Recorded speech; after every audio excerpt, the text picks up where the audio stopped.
untuk kegiatan prostitusi ini, 2 orang wanita memasang tarif seharga 30 juta.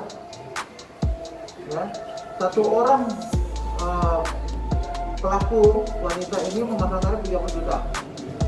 Kemudian pada saat ditangkap, ternyata kedua wanita ini melakukan kegiatan asusila dengan cara perempuannya 2, laki-lakinya 1, yang biasa disebut dengan threesome, dengan tarif sebesar 110 juta. Ya, 110 juta.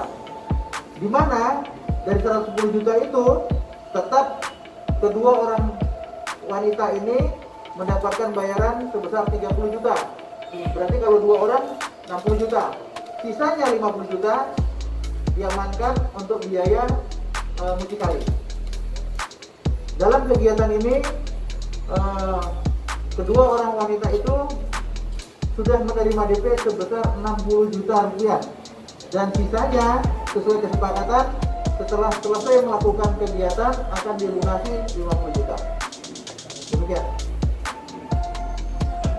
Oh ya, rekan-rekan sekalian, ancaman hukumannya yang pasal yang kita terapkan yaitu pasal 2 ayat 1 Undang-Undang Republik Indonesia nomor 21 tahun 2007, subsidiar pasal 296